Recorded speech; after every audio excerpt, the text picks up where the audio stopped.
How do you get from where you are to where you want to be?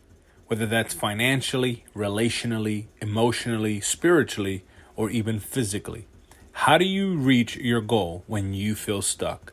Listen, as you may know, I wrote a new book called The Lead Through Method, the proven steps to getting unstuck, leading your life, and getting results. Mark your calendar. The book will be available on September 27, wherever books are sold.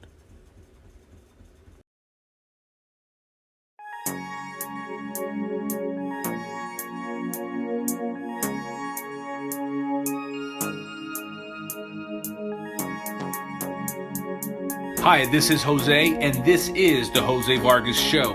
This podcast is for leaders who want to be equipped and empowered to become leaders worth following, both in their organization and in their homes.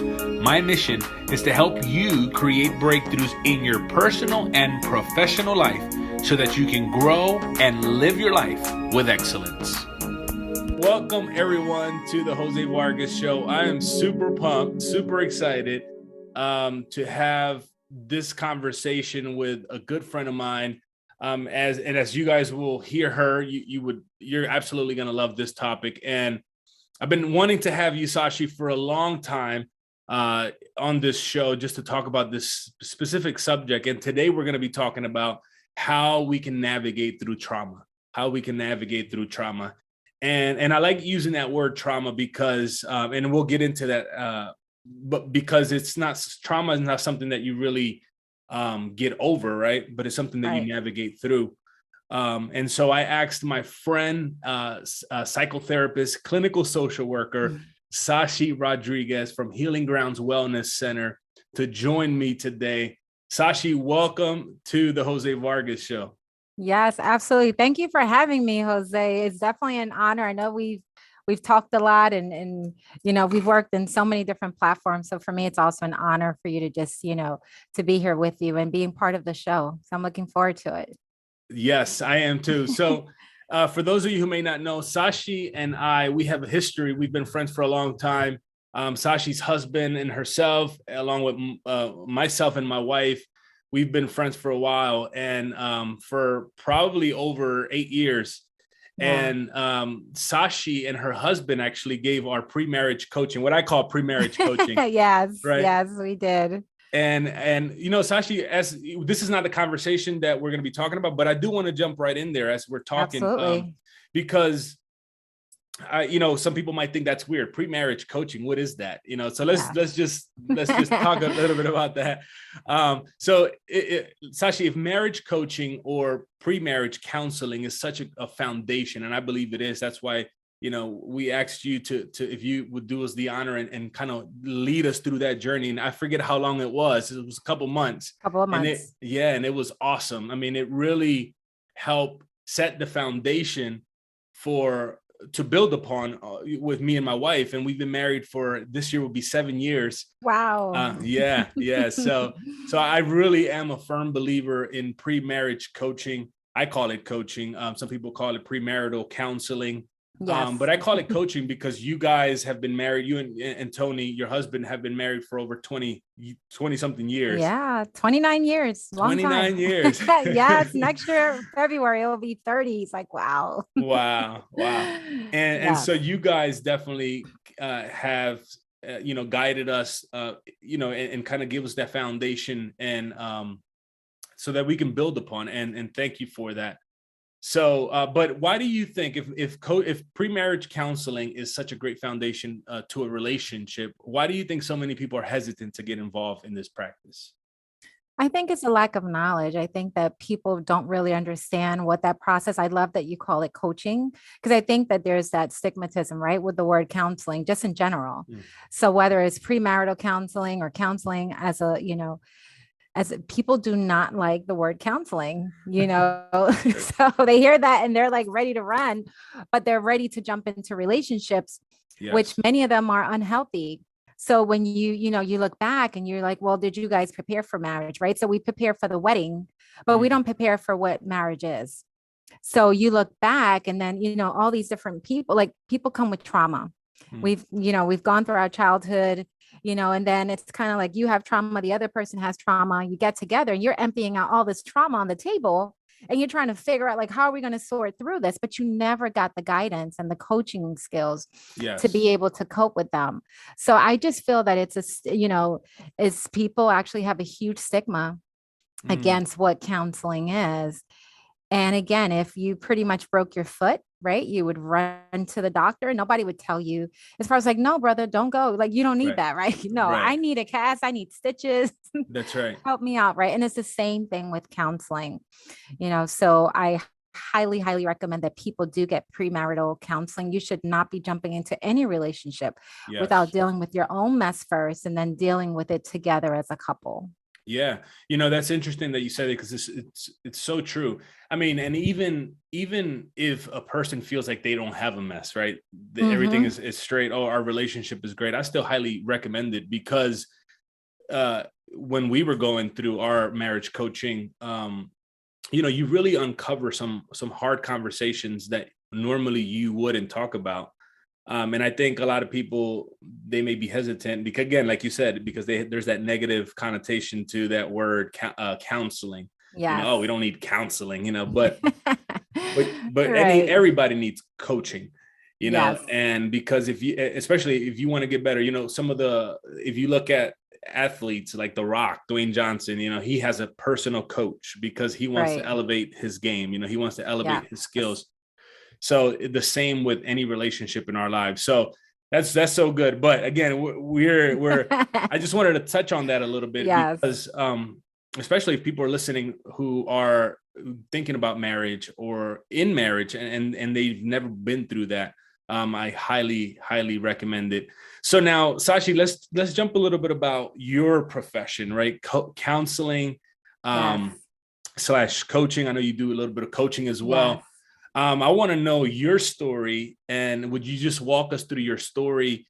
Walk us through why counseling, Mm-hmm. and what sparked that interest inside of you. Oh my gosh. You have enough time, Jose? Let's do it. Yeah, I think that every single therapist has their story, right? People pretty much see therapists and they're like, oh, wow, what prompted you to do this? I've had that question so many times. So coming from, a background in terms of being born in Panama, being a native of Panama, I came to the United States and I experienced a lot of trauma Mm. coming to the being here in the United States. My daughter normally, I joke about it as far as like being here in the United States. She says, Mom, you were pretty much kidnapped. So yeah, yeah, it Really? sounds, yeah, I definitely was. I don't even think you know my story. No.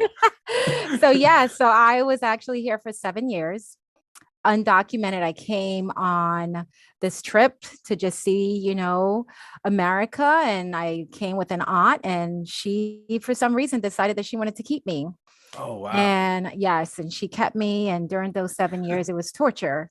Oh, wow. I was, yes. So during that process, there was a lot of different, things that actually happened in that household that a child that young should have never, experienced. I was forced to speak, English. I was not allowed to speak Spanish. I was actually, I would say, tortured pretty much, standing on the heaters and with your hands held out. So there was a lot of physical abuse that went on, throughout the years. Also, there was also sexual abuse that actually occurred in that household. So there was a lot of things. And I always vowed that I wanted to help children Mm. to actually not go through what I went through.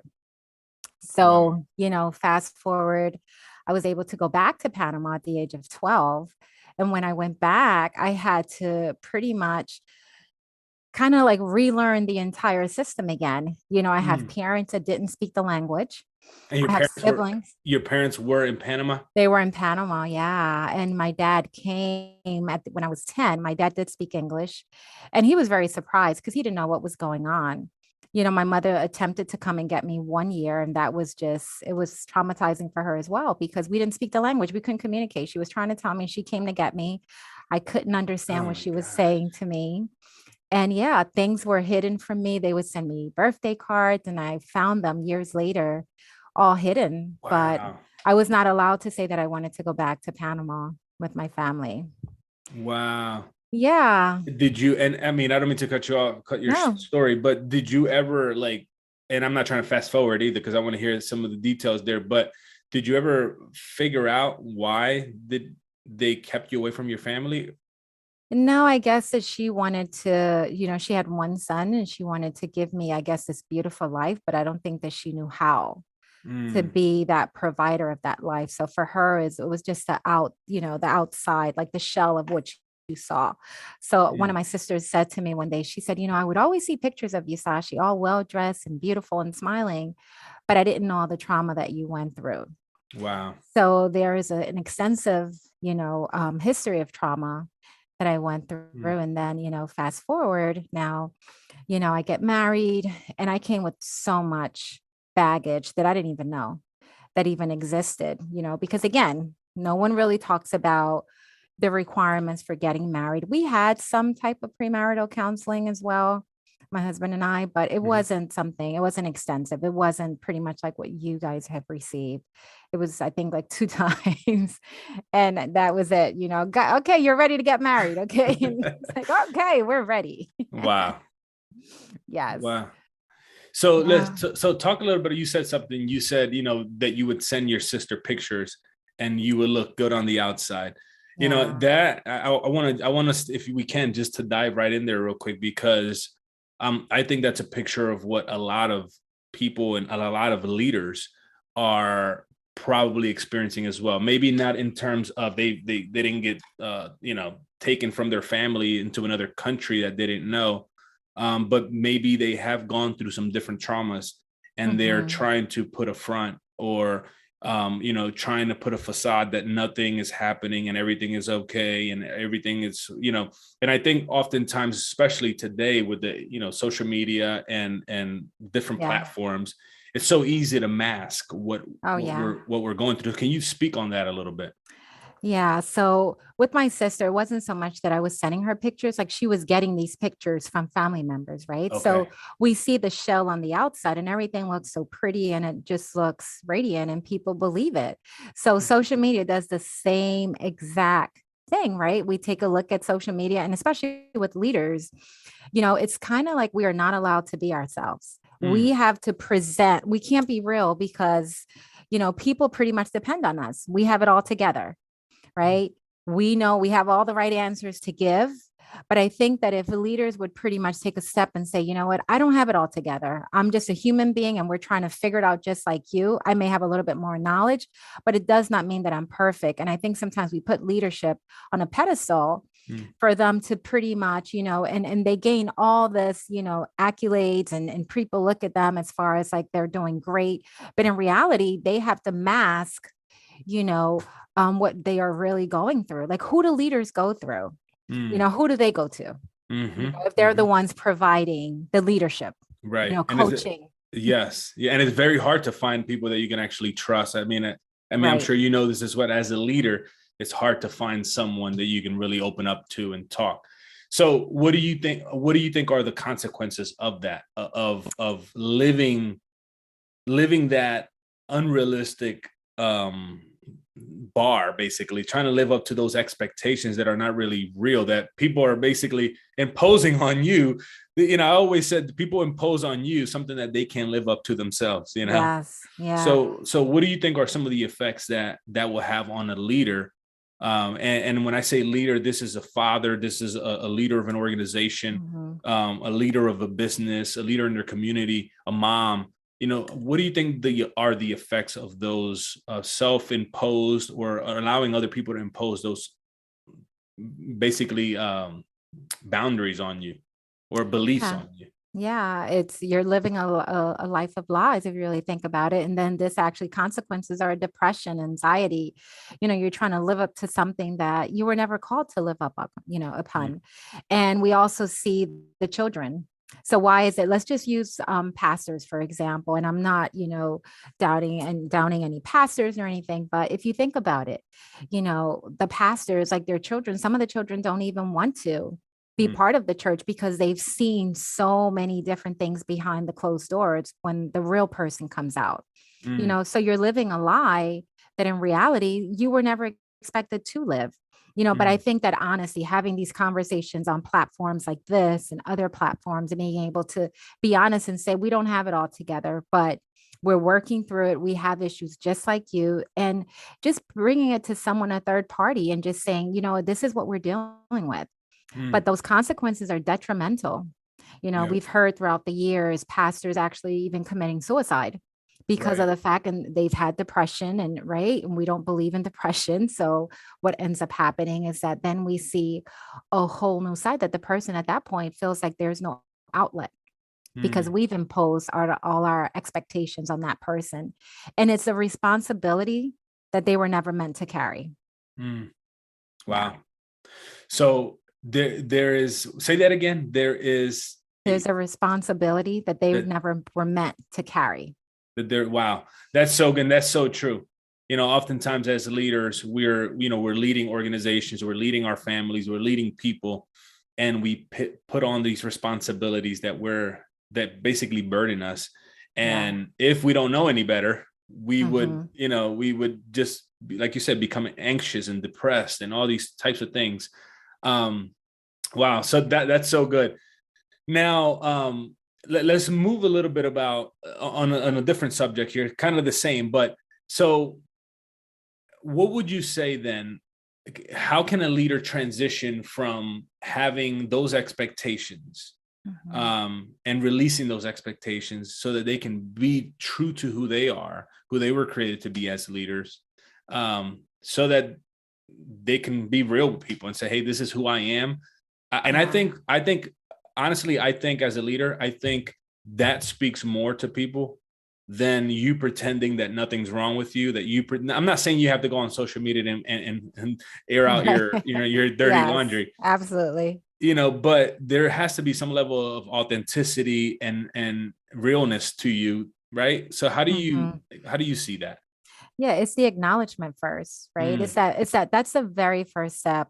You need to get to a point that you're tired of being tired of living someone else's life that you were not even created to live.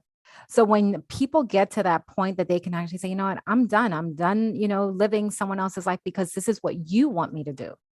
Right. But that's not what I was created to do. Yes. So once we actually get to that realization of acceptance, because first you got to accept it, right? And then you got to acknowledge it. That's step number 2. So when you can get to the acknowledgement stage and say, you know what? Yeah, this is serious. I've acknowledged, I accept that I have an issue. I now acknowledge it. And now I want to actually do something different.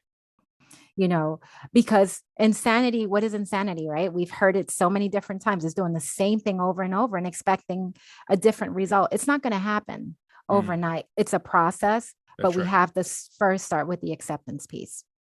That's so good. As you said that, I just wrote it down because in my new book, The Lead Through Method, I actually, one of the first step to getting a breakthrough, and this is where I write, obviously I write it from a different perspective, but it's the same.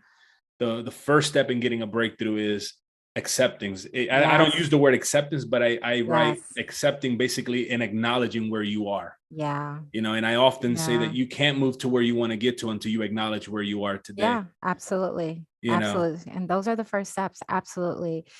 Because you have to get to a point that, again, you just have to wake up one morning and say, I'm done living this. It's a double life. It's a double life. And that's one thing. Yes, it's exhausting. It's tiring. And that's the reason why people don't realize how it catches up to you.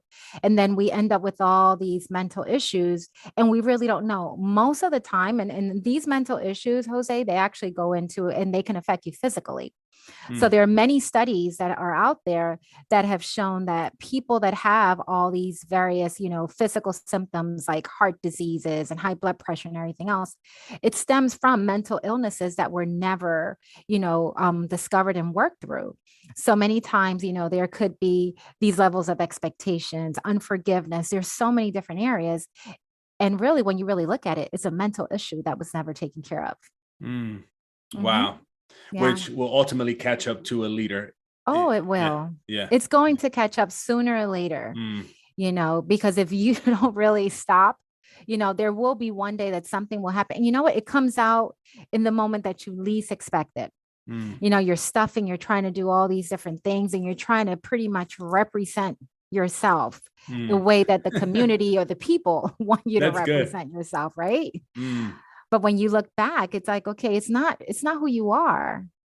You know, Wow. it's fake. Yeah. Wow. You're trying to Yeah. represent yourself. You're sending out your representative. Yes, That's because so it's not good. you. Yeah. Wow. It's not That's you. so good. Yes. Yeah. Yeah. And I think I know I definitely have done that. I remember, as a early leader years ago, being a pastor, youth pastor, you feel like you have to be someone else, and I remember when I started being myself, I started, getting criticized because, oh, you're wearing this, or you're doing this, or you're doing that, and you just got to accept this is who I am. Either you Right. love me for who I am, or go find somebody else. Yeah, absolutely. Um, Absolutely. So Sashi, I want to talk a little bit about, again, the subject of grief, and I know you personally, and 5 years ago, Yeah. I mean, the death of a loved one is a great pain, and I can't even begin to imagine having to endure the loss that you've endured as you lost your son, Anthony, who was my friend as well. How old was Anthony when he passed away? He was 24. 24. Can Yes. you begin to just share a little bit with us Anthony's story, and then we'll just continue from there. Absolutely. Yeah. So Anthony was 24 years old. My goodness, Anthony was a leader, Yes. in all different aspects. He was a worship leader, he was so dedicated, to the word of God. He was also a youth leader, and he helped out every single Wednesday at church. And then on Fridays, this guy would go and shop at Walmart and buy food for about 100 homeless Yes. people. He would cook on Saturdays with his friend Javon. And then from there, they would actually feed these people every single Sunday. He was studying to be a speech pathologist, and he just had such a humor. I really miss those things He was a about him dancer. because he was a dancer, yes, involved in all these different fine arts like coaching, and he did a lot of coaching, right? So Yes. he did a lot of that. And Anthony, he was healthy. He started pretty much, very involved with his nutrition. Spanish people, we cook all this like arroz con pollo and arroz con gandules and all this Yes. stuff. And Anthony was not eating my food. Now that's an insult for mom, especially coming from Yeah. Panama. Like, you got to eat my food, right? But he really started, dedicating himself in terms of really, eating healthy. And he started to change his eating habits Mm. around. And he was doing well, and he had just turned 24 years old, and trying to finish up school to become a speech pathologist. And just such a lovely personality, had tons of friends, and all of them who would call me mom. Yeah. And just to put this in there, Anthony was the type of person. I was thinking about this today, actually, as I was thinking about our conversation. Yeah. Um, Anthony really, for me, he made you feel, so how some people, you talk to some people and they make you feel seen. Yes. Anthony made me feel seen. And then oftentimes I would be speaking somewhere. I remember a couple of times this happened. I was be speaking somewhere, and all of a sudden I look at the crowd, and he was there, with Yes. some Yes. other guys. But that feeling of, wow, he supported me. He Yes. made me feel seen. So that's another attribute of Anthony's personality and who he was. Absolutely. It's interesting that you say that, because I remember one of his friends saying to us that they said, Anthony was like all for everyone. He became like the all for everyone, Yeah. and I heard stories of him staying on the phone, like with a friend traveling to Florida just to make Wow. sure that she reached in safe. And someone else said they never celebrated their birthdays, and he made sure that he called them. That person said that he called them like 10 times that day and said, "It's your birthday," you know. So there was so many different qualities that Anthony possessed. Like, I look at it today and I'm like, wow, like for us, it was normal. But Mm. for other people, it meant so much to them in terms of all these various qualities. Because yes, he did make you be seen. He always wanted to make sure, even when we would have gatherings, it was always about making sure that everyone is taken care of, everyone That's is awesome. seen. That is Yes. And awesome. that was an area that that was his specialty. Mm. One person was not less than the other. What a great Everyone was there. that's such a great leadership lesson, for all Yes. of us to Yes. emulate and want to, to want to be like that. Yeah. Absolutely. And even, I look back and I look at all those that were like the homeless ministry that he was working with. And every single one of them, even during the funeral, they all came up and had all these beautiful qualities, to say about him. He was always either teaching you, if it wasn't speaking directly, it was like his actions were speaking to you Mm, in every single thing that he did. So that was one thing, even for me as his mom, I took away a lot of that, mm. from him, like, wow, Yeah. what a great, person to have and to be blessed with, to be his mom. Yeah. So, yeah. Yeah. And I hope you don't mind me sharing this, but I Oh, think no. I think it's important. I remember when Anthony was like he got sick. We Right. didn't know what was happening. And I went to, and I think I shared this with you the other day. We went to, I think it was North Jersey somewhere.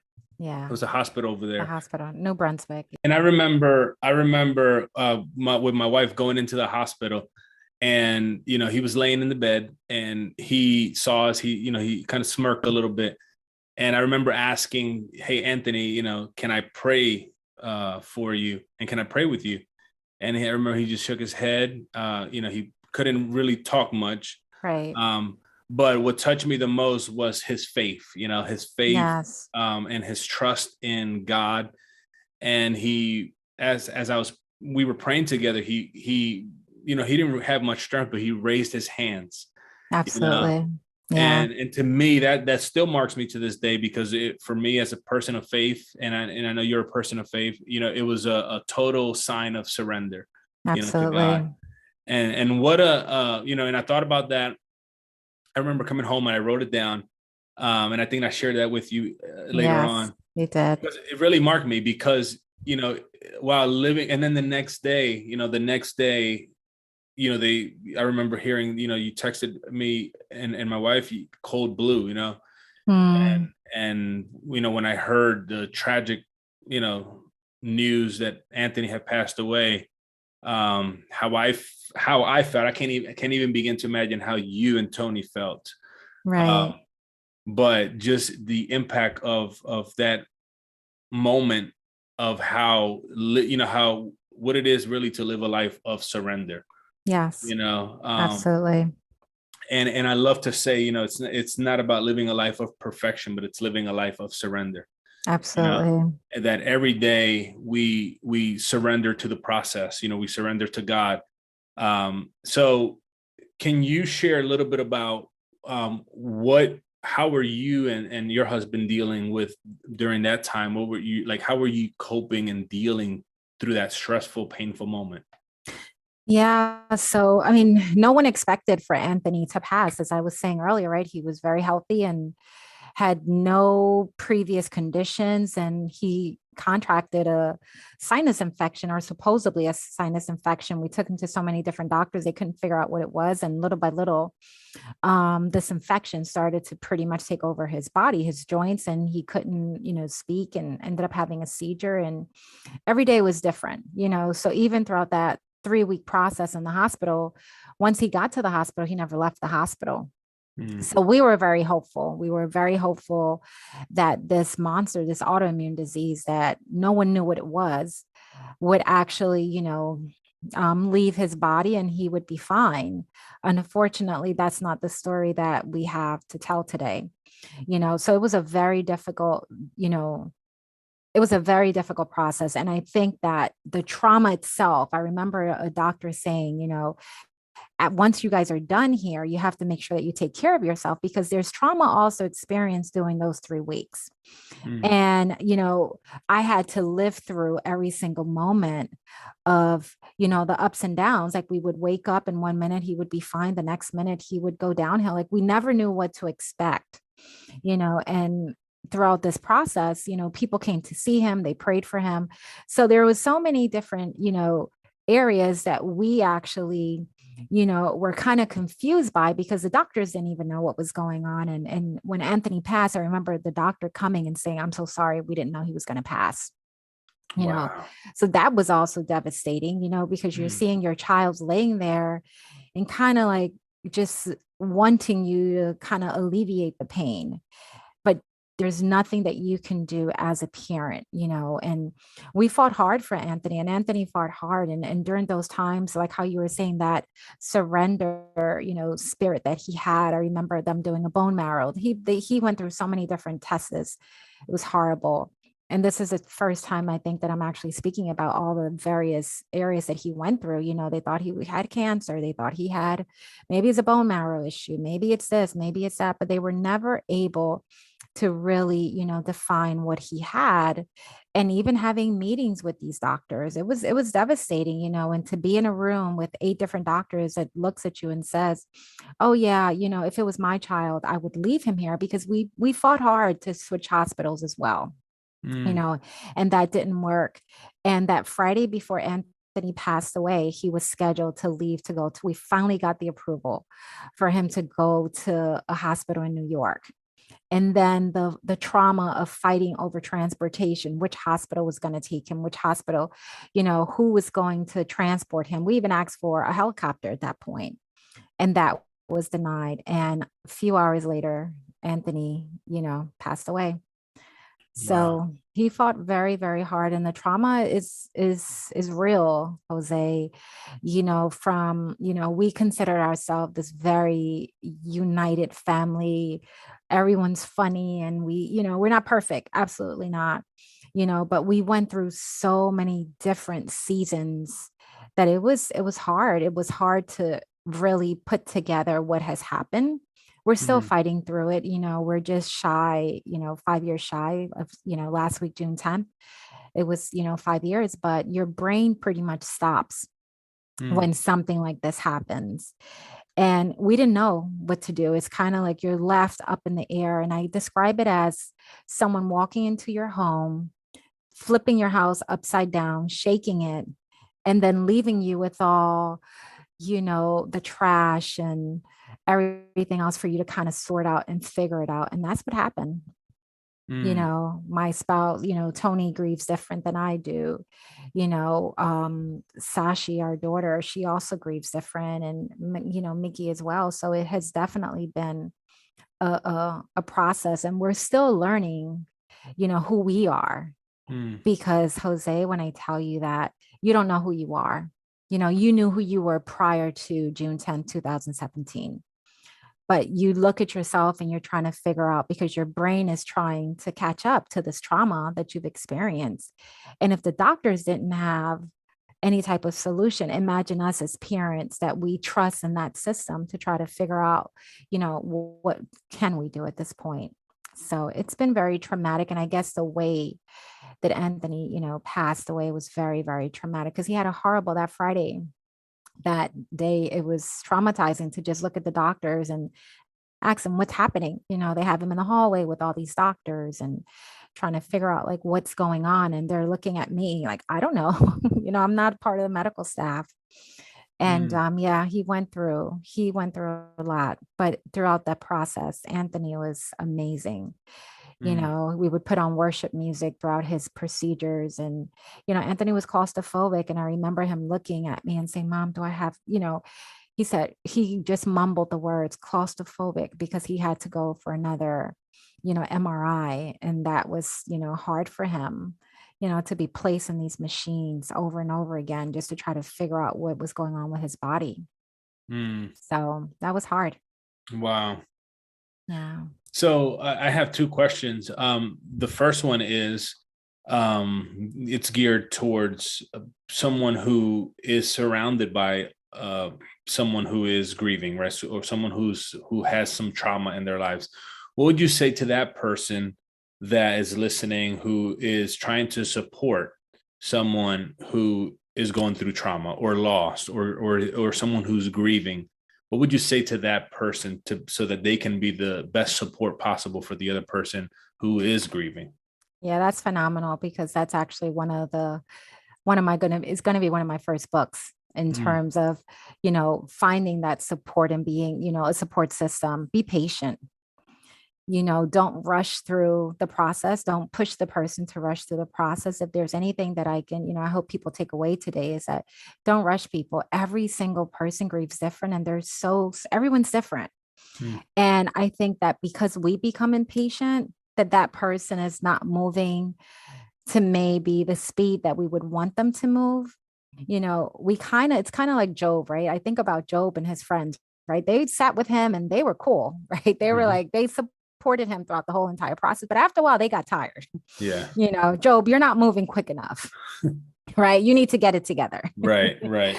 Right. And then they Yeah. started then judging them. It's kind of like, judging him, what did Yeah. you do? Dude, what's going on? Right. Right.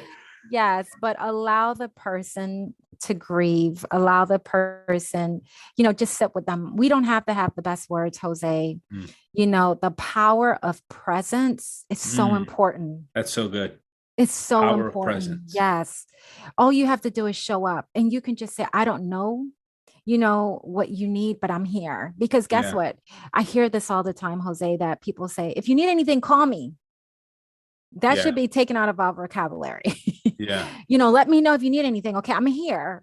But guess what? That person doesn't even know what they need. Mm. They're trying to figure it out themselves. Wow. So what would you suggest instead? Just be there and ask them, listen, I have food. So I'll give you a perfect example. I have one person that I remember, she had called me up and she said, do you want, I'm going to come and take you out for breakfast. I didn't want to go anywhere.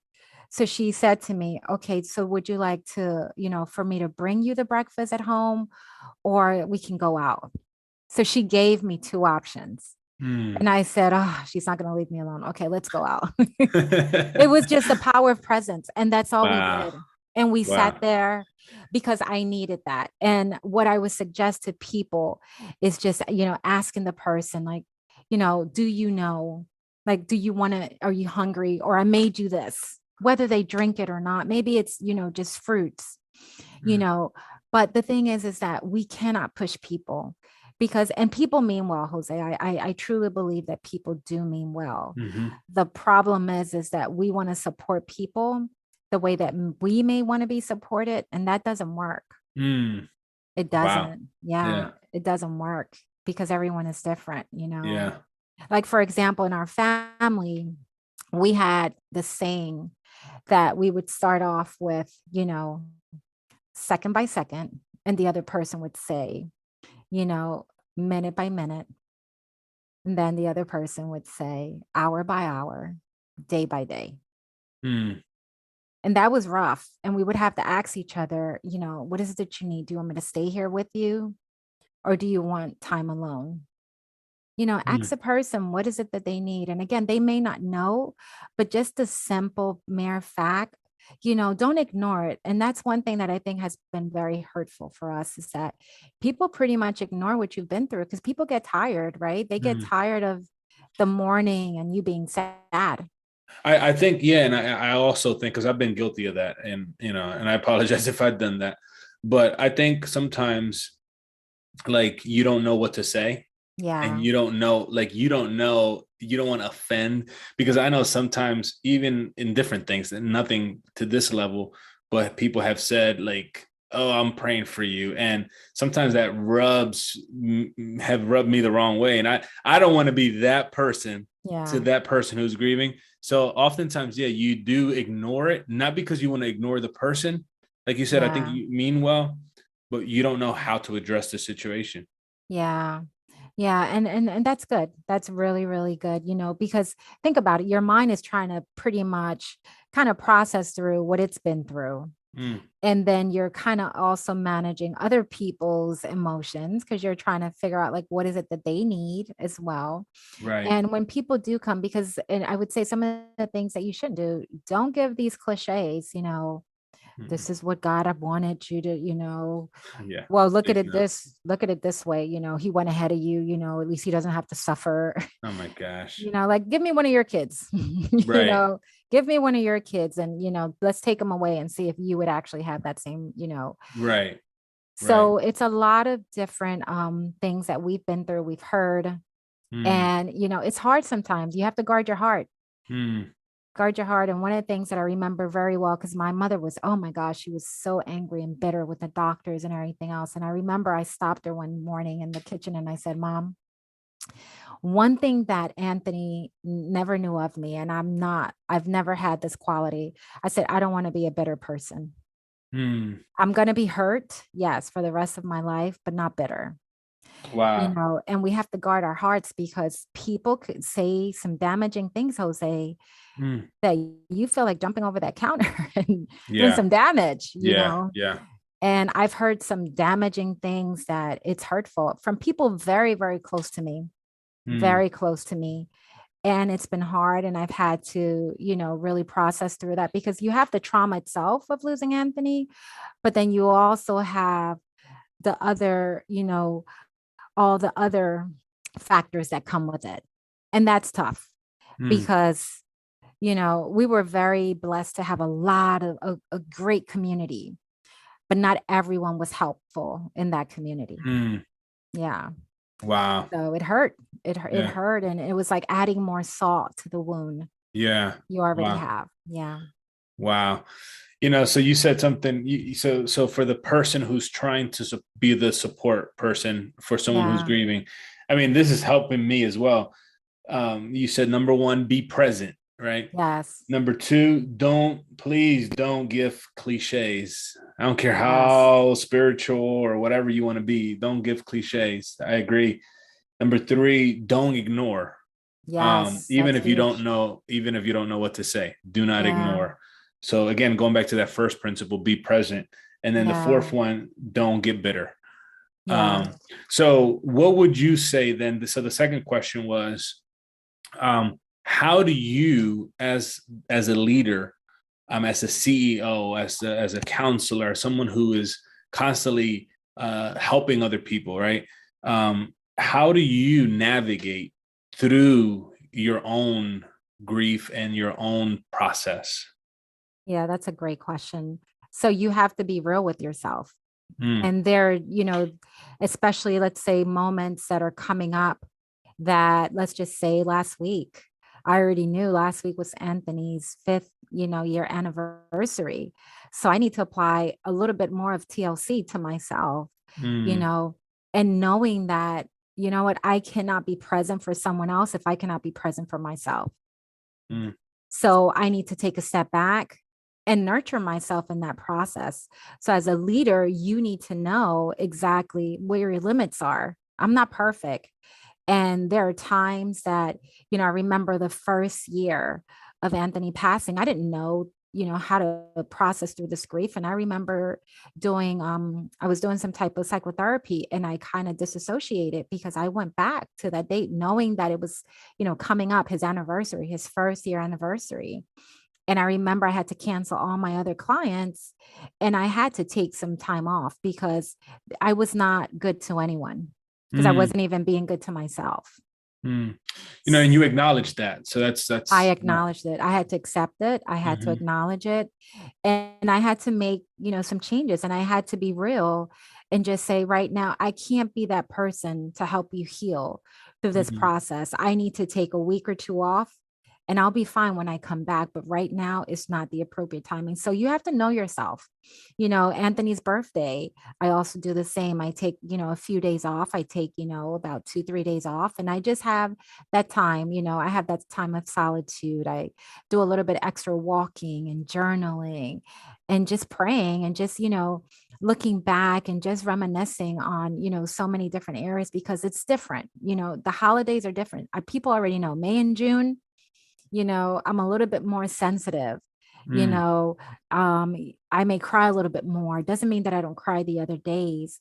I remember my boss. I remember when people were giving me all these cliches and stuff. And thank God, she's a Christian as well. And, she said to me, you can take breaks and have grief breaks.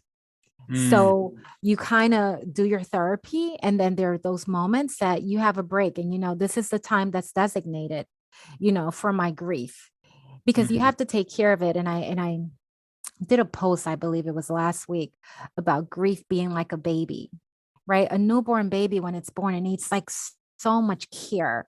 And sometimes you don't even know well, matter of fact, you just had a newborn Yes. baby. Yes, Jose, right? You don't know what to do. And I'm sure that, the baby is very different from, from Evie. So when you look at, they're two different people, you're trying to figure out, why is she crying? What is it that And she needs? yes. Yes. I was gonna say, why is one crying and why is Yes. the other one trying to act like a teenager when she's only Yes. 4? Right. Right. So you don't even know, because guess what? They give you this entire human being and they say, here you go. They send you off from the hospital, no instructions. Right. Right. And they expect for you to be like a pro at this stuff. Right. This is a job that you have no experience. Right. And you're trying to figure it out and you can't Right. quit. You can't quit. Yeah. So, so that's the funny part of it, right? But when you take it into grief, it's the same exact thing. I cannot give my grief to everybody, right? You wouldn't give your newborn child to everybody. I can't do that with my grief, because guess what? This person will not be able to care for it, and it would do more damage than help. Wow. Yeah. That is so good. Yeah. Wow. That is so good. And yeah, some other people, wow, that's powerful. So you said be real. So these are some practical steps that someone who is grieving right now, they can, be real, give yourself some grace. Yes. Number 2, acknowledge the grief. Don't ignore it, but acknowledge it yourself and where you are, what season you're in, the stage you're in. And then I love that, take grief breaks. Yes. That it's okay to take grief breaks. That it doesn't make you weak. It doesn't make you, you shouldn't feel ashamed, but it's a time for you to continue that healing process, that healing journey. And I love that analogy of a child, because literally, I mean, we have a little one, and I would not, even my other one, I would not hand her over to anyone. And so with our grief, not handing it over to the wrong people. Yes. Because they could abuse it, or they can hurt it. Wow, that's powerful. So Zashi, as we're getting ready to wrap up this conversation, how can, you basically, these are some of the principles. Would you say that these are the same principles that you would share with a leader who is also grieving while in the spotlight, right? Because I know that you are also in the spotlight. You have a lot of people that you are literally like a mom to, and you are a leader in your community. You're a leader in your church. You're a leader in your business. So is this the same practical steps that you would give to the leaders who are grieving in the spotlight? Absolutely. I think, if we were to pretty much use one word, pretty much like for this specific, podcast, I think we've said it so many times, is that acceptance, right?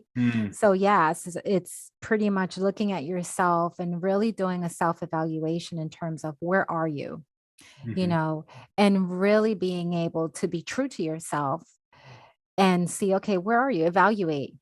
You used a pretty powerful word, which was weak. It does not make us, weak. If anything, it makes me more empowered in terms of, for me to be able to understand and know where I am. Yes. Because if I don't know where I am, Jose, nobody knows where I am. That's right.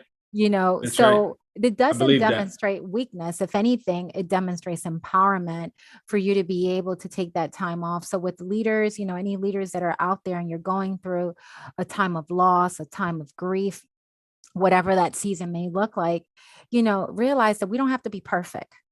One thing that I vowed to myself is that I wanted to be who I was created to be. I'm not going to apologize for my grief.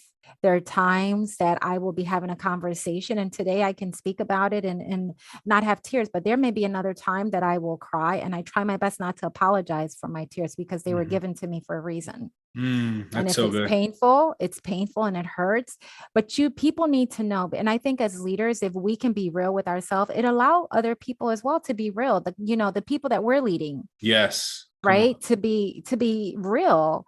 Because if we're pretty much, we want people to lead by example, then I need to be able to tell you know what, I'm having a messed up day today. And it doesn't look that pretty. And I'm trying my best to get through today. People would ask me, how are you doing? Well, you know what? I'm just trying my best. I'm taking it one day at a time. I'm not going to lie to you and tell you, oh, it's great, it's perfect. No, it was a rough week, Yeah. but today I'm doing better, That's you good. know. And again, we have to be able to lead by our examples and being real with ourselves. And there are times that I feel a certain way. Yeah. And I'll post it on social media and say it's hard. It's a rough time, and there are other times that I can laugh. And that's the thing about grief. You can laugh. And I guess I want to say this too as we get ready to end, is that sometimes we stay in the pain of the sadness because we feel as if we are kind of betraying our loved ones because they have passed away and because we continue to live life. And I would say to the leaders is that give yourself permission to also continue to live. Wow. Yes, because I can have all this pain in the midst of joy, and I can have all this, and that's all of me. It's all of me. It's part pain, it's part, self-care, it's part joy, it's part trauma. I have so many different baskets that I've kind of like developed, without even wanting to, grow through this life as far as like grieving as a grieving parent. But I have to be honest with myself and be able to show leadership as well. And being able to say, I'm not doing well today. And you know what? If I need to take a mental day, then I need to take a mental day, and that's okay. That's right. Wow. That's so powerful. Wow, Zashi. So I want to wrap up right there. This has been so helpful to me. I know I took some notes. I know that it's going to really bless people who are listening to this episode. So Zashi, before we leave though, we have an event coming up later this year in the fall, Yes, October. We do. October 22nd. Yes. It's called Love Nudge Live. Yes. It is a one-day event for couples. Can you tell our listeners a little bit more about this event and how can people register for it? Absolutely. So yes, we're so excited. We're pumped up for this event. Jose and I have been, meeting and talking about this event. So in terms of what it's about, it's just a day of just pretty much working on your marriage. And when people hear work, we're like, I don't want to work, right? But guess what? We have to work on our marriage every single day, just like you have to water those plants. It's the same exact thing.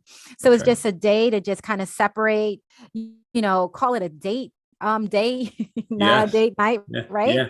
And just take some time to pretty much enhance, communication, enhance, your leadership styles, enhance that area that you may be lacking or you may just need to fine tune. So we're looking forward to it. You can register at, www.healinggrounds, and Healing Grounds is with an S, WC.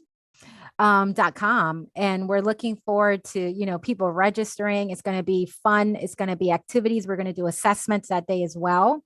And you're going to be hearing from Jose. You're going to be hearing from myself, and just two leaders coming together to just empower, other couples, because we do believe in marriage. Yes, it's going to be awesome. And if you're on the fence about it, listen, an investment in your marriage, in your relationship is so critical for the sustainment of your relationship. Yes. And we were joking around, this is a small investment compared to a divorce. Yes. So make sure you invest in this. We're limiting the amount of seats that we have. So make sure you don't sleep on this. Make sure you register today. Go to that website, Healing Grounds, healinggroundswc.com, and register there. And we would love to see you in person. So Zashi, thank you so much for this awesome opportunity and great time that you've shared with our audience. Yeah, thank you so much for having me, and, just for, bringing me on your podcast. I definitely appreciate the opportunity to be able to share a little bit about Anthony and leadership and, and marriage as well. So thank you, Jose. I know you're doing great things out there, and you're a busy guy. So I'm trying. Yes. Thank you for taking the time out as well. I love it. Thank you, Zashi, so much.